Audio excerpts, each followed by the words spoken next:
Hello and welcome to Prince civil services YouTube channel. My name is doctor Sanchit और हम continue कर रहे हैं अपनी series rapid fire revision of history through MCQs. इससे पहले हमने टेस्ट नंबर 1 to 19 कर लिया है। Please do solve the questions. आपको प्लेलिस्ट मिल जाएगी हमारे चैनल प्रिंस सिविल सर्विसेज पे। ये है टेस्ट नंबर 20। तो आइए स्टार्ट करते हैं टेस्ट नंबर 20 और रिवाइज करते हैं हिस्ट्री को एमसीक्यूज के थ्रू। तो पहला question from medieval Indian history, consider the following books, Atharvaveda, Panchatantra, Mahabharata. आपको 3 बुक्स के नाम दिए गए हैं और क्वेश्चन क्या पूछ रहा है, which of the books given above were or was translated into Persian during the years of Akbar. आपसे क्वेश्चन ये पूछ रहा है कि इन तीनों बुक्स में से कौन सी बुक को आपका पर्शियन में ट्रांसलेट किया गया था अकबर के टाइम में। तो ये आपके क्वेश्चन है। आप पॉज करें वीडियो को, सॉल्व करें अपने आप से, then come back for the answer and explanation. आइए देखते हैं इसका सही जवाब क्या है। The right answer is D. ये तीनों बुक्स आपका ट्रांसलेट की गई थी पर्शियन लैंग्वेज में अकबर के टाइम में। तो बेसिकली हम सबको पता है that Akbar he had a different mindset और उनका पॉलिसी था सुलह कुल और peace and harmony among different religions. उनकी तरफ से ये बात होती थी दैट सभी धर्म एक हैं और सबको एक दूसरे का रिस्पेक्ट करना चाहिए एंड सो ऑन। तो इसी पॉलिसी के थ्रू उन्होंने एक ट्रांसलेशन डिपार्टमेंट, बहुत बड़ा ट्रांसलेशन डिपार्टमेंट बनाया जिसमें संस्कृत, अरेबिक, ग्रीक, ये सब लैंग्वेजेस की जो बुक्स थी उनको आपका पर्शियन में ट्रांसलेट किया गया। अब वो कौन सी बुक्स हैं देखते हैं। सिंहासन बतीसी, अथर्ववेद, बाइबल, ये सबसे पहले आपका ट्रांसलेशन के लिए लिए गए। उसके बाद महाभारत, गीता, रामायण और साथ ही साथ Panchatantra and works of geography, ये सब आपका ट्रांसलेशन डिपार्टमेंट में जो ट्रांसलेटर्स थे उन्होंने अकबर के कहने पे आपका इन बुक्स को पर्शियन में ट्रांसलेट किया। प्लीज डू रिमेंबर कौन कौन सा, अथर्ववेद, बाइबल, महाभारत, गीता, रामायण, पंचतंत्र और वर्क्स ऑफ ज्योग्राफी, ये सब आपका ट्रांसलेट किया गया था इस डिपार्टमेंट में। So that was question number 1। Now next question number 2 is from the Mughals.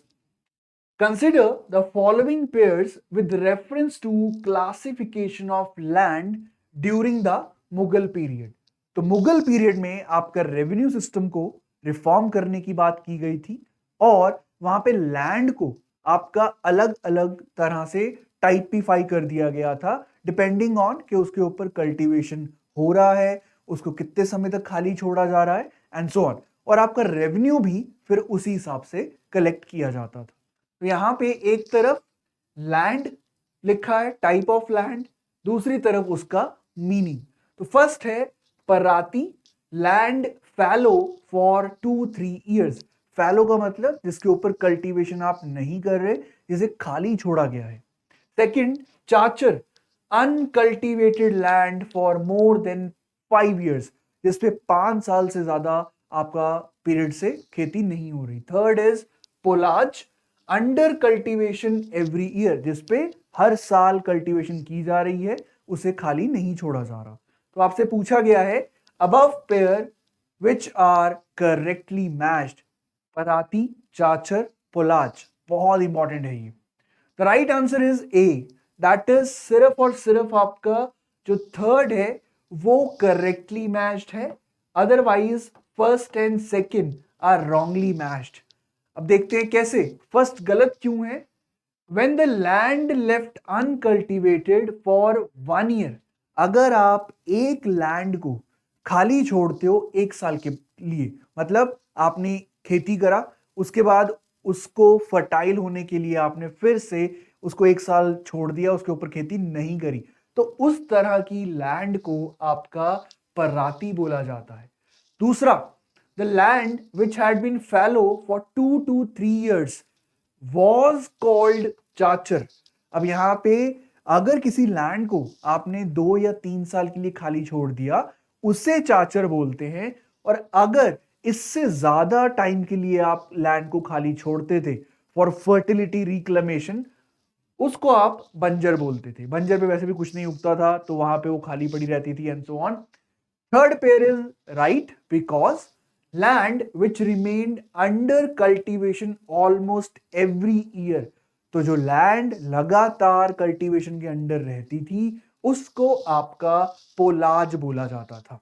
अब depending on the type of land, revenue आपका मैटर करता था, आपका डिपेंड करता था कि लैंड कौन सी है। और यहाँ पे Akbar was specially interested in development and extension of cultivation.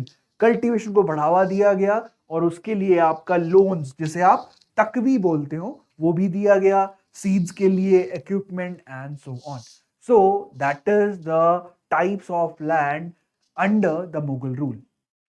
Question number 3, in context of medieval India, Chola Lake refers to, तो Chola dynasty, the imperial Cholas, the famous Cholas, तो उसके रिगार्डिंग क्वेश्चन है चोला लेक क्या है।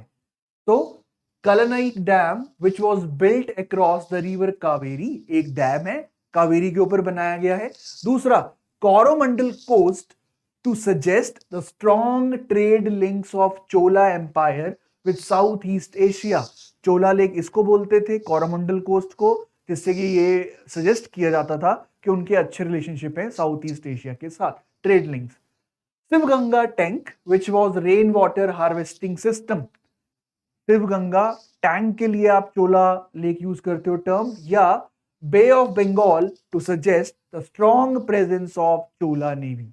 देखिए, जब भी आप इंपीरियल चोलास पढ़ें तो आपको उनका एडमिनिस्ट्रेशन, उनका विलेज एडमिनिस्ट्रेशन अच्छे से पढ़ना है, और साथ ही साथ उनका जो आर्मी है और उनका जो नेवी सेटअप है वो अच्छे से पढ़ना है। Right answer to this question is D. Chola lake use किया जाता था टर्म बे ऑफ बंगाल के लिए, क्योंकि इनकी जो नेवी थी वो बहुत स्ट्रांग थी, जिसके चलते इन्होंने उस पूरे रीजन और आसपास के जो नेबर्स हैं वहां पे आपका स्ट्रॉन्ग होल्ड क्रिएट कर लिया था। तो इसी के लिए आपका बोला गया कि दैट इज चोला लेक। सो मैंने ऐसे बताया आपको, चोलास के पास बहुत ज्यादा आर्मी थी बड़ी, साथ ही साथ they were the earliest kingdoms to have navy, और नेवी उनका बहुत ही डेवलप करता है, जिसके चलते वो कोरोमंडल कोस्ट पे अपना कब्जा करते हैं और एक्सपेंशन स्टार्ट करते हैं, और बे ऑफ बंगाल में मोनोपोलाइजेशन, कॉमर्स, ट्रेड सब आपका इनके अंडर आ जाता है। So that is why Bay of Bengal को आपका चोला लेक बोला जाता है, because of the strong navy with the cholas. Next question, in the medieval age a council called Ashtapradhan featured in the administration of, अष्टप्रधान जो एक आपका काउंसिल का काम करती है, आपके जो मिनिस्टर्स हैं, नाम से पता चल रहा है अष्ट, 8 मिनिस्टर्स, वो आपका किस राजा या किस एम्परर के एडमिनिस्ट्रेशन का हिस्सा थी? That is the question. आपके ऑप्शंस हैं शिवाजी, औरंगजेब, शेर शाह सूरी, कृष्णदेव राय। So these are your options. It's a easy question, but इसका explanation आप ध्यान से सुनिएगा। Question number 4, the answer is A, that is Shivaji. तो शिवाजी का जो सिस्टम था वो बेसिकली तो आपका डेक्कनी स्टेट से लिया गया था, और यहां पे अष्टप्रधान, 8 मिनिस्टर्स जिनको अष्टप्रधान बोला जाता था, बेसिकली काउंसिल ऑफ मिनिस्टर नहीं था, ये इंडिविजुअली रिस्पॉन्सिबल थे अपने काम के लिए रूलर के प्रति। अब कौन कौन है? अमात्य और मजुमदार, उसकी responsibility account of income and expenditure, कितना इनकम है, कितना खर्चा है, वो सब आपका अमात्य या मजुमदार देखेगा। फिर मंत्री और वक्य नवीस, ये क्या देखेगा? Personal safety of the king, और उसका जो day to day routine work है उसका ख्याल रखा जाएगा। थर्ड, सचिव, सचिव का क्या है? रॉयल लेटर्स या डिस्पैचेस हैं वो अच्छे से ड्राफ्ट हो रहे हैं, नहीं हो रहे, रूल के अकॉर्डिंग हो रहे हैं या नहीं हो रहे, वो सचिव की ड्यूटी थी। सुमंत और दाबिर, ये आपका फॉरेन मिनिस्टर। उसके बाद सेनापति और सर ए नौबत, ऑब्वियसली आपका आर्मी ट्रेनिंग ऑफ सोल्जर के साथ। पंडित राव आपका चैरिटेबल रिलीजियस वर्क, और न्यायाधीश आपका जज, और his position was next to the king. ये हैं आपके अष्टप्रधान।